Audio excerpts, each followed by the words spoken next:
Yeah, so it's been a rough day, and I barely slept, and I got a lot going on, and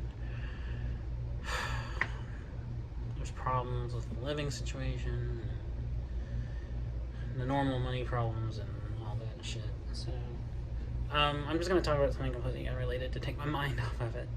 So when I was in high school, I was just getting into playing music, and I've always been a big fan of music, and I've always been a big, a lifelong appreciator of music. But it wasn't until in high school I started like wanting to play music, and so I started playing guitar. My friends had guitars, and they'd bring them, and I had started messing around with them and kind of figuring out how to play them. And then I got a couple myself, started playing those regularly, and then I started playing bass and piano and drums, and from there, I just became kind of a musician. And I started getting more into different kinds of music. I started discovering new artists or discovering more work by artists I had, previously hadn't heard. So I started, getting more into like the classic albums. Started listening to like albums like Rubber Soul and Revolver and Pet Sounds and Nevermind the Bullocks, Pink Flag, Animals, all these like classic albums. I started getting into different kinds of bands I'd listened to before, like Semisonic and Wire, Circle Jerks, and Dead Kennedys, and bands like that. I started like delving deeper into bands I was familiar with. I started getting into like Steely Dan's work, listening to albums like Asia, Can't Buy a Thrill, Countdown to Ecstasy.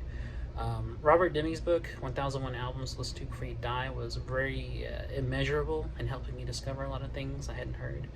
And so I started trying to, like, one by one go through each album and listen to it. So while I'm discovering music and starting to newly play it and kind of expand as a musician, I met a girl who was a guitar player, and she and I had some good discussions about music, and she liked different kinds of artists, even artists that at the time I wasn't into, that I wouldn't be into till my 20s. But in retrospect, looking back on her, I appreciate her taste, and we got on very well, and we talked about playing music and talked about musicians we like. And at the time, my very favorite song was my all-time favorite song was "God Only Knows" by the Beach Boys from Pet Sounds. And we talked about that song a lot, and we talked about Iggy Pop and David Bowie, and artists that I was getting to at the time that she was already familiar with. And she made an interesting argument that she said that Iggy Pop's probably more famous for his body than his music, which is probably true.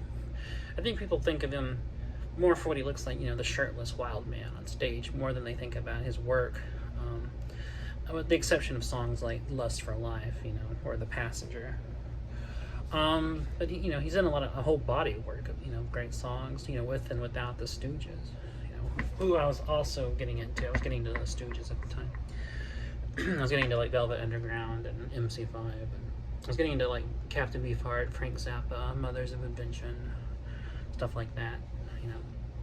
Who would have a pretty big influence on my musical taste. And I was also listening to a lot of Bob Dylan and stuff at the time, and really like diving into his work. So anyways, we were friends, and I kind of, I don't know, I had a kind of a crush for her. And we used to talk every day. Like I was kind of really depressed at the time, so I'd sit outside by myself during the lunch hour and just kind of like be introverted, and she would come out and talk to me, and we had really good discussions about music and getting into playing guitar and stuff. And she was just a really good friend. And even now I think about her a lot. I think about like I think about how I wish we would have stayed in touch, and would have communicated more outside of school at the time. And I sometimes wonder, like, unless I'm mistaken, maybe she might have liked me, maybe. I mean, is that too crazy to imagine? And probably so. But I remember, she talked about, songs that she was into, like Tupac's song, "You and Me Against the World," which I didn't listen to at the time, but later in life listened to and realized it's a very wonderful song lyrically. And I remember like little things that seemed to indicate maybe she liked me, she would do or say. Uh, for instance, I remember walking through the hallway to class one day, and her knowing my favorite song, saying a line from it to me as we were walking by. We were passing by, like I was going one way, she's coming the other. And she looked at me and she just kind of sung the refrain. She's like, God only knows what I'd be without you.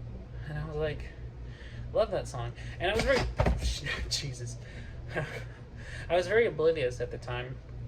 I just kind of thought, like, oh yeah, you're referencing my favorite song. It didn't occur to me until much later, like years down the road, that maybe that was her way of trying to communicate something that I was too oblivious to see. Or maybe maybe she was just interested platonically. I don't know, and I still don't. And I think about it all the time, and I really just wish we had stayed friends all this time. I really wish that I could still talk to her and hang out with her and talk about music. And I've often wondered about all the people I went to school with, what happened to them and where they ended up. And some of them, I wish I could reach out to and talk to. And it makes me a little nostalgic, a little melancholy. And I guess that kind of fits perfectly with the mood I'm in today. Because I'm not doing so great. Just cards on the table, and I'm really depressed. I got a lot going on, and I feel like life is just piling shit on top of me, and I just want it to be over. Tired of everything, and I guess when the present sucks so much, the past starts seeming really wonderful, I guess.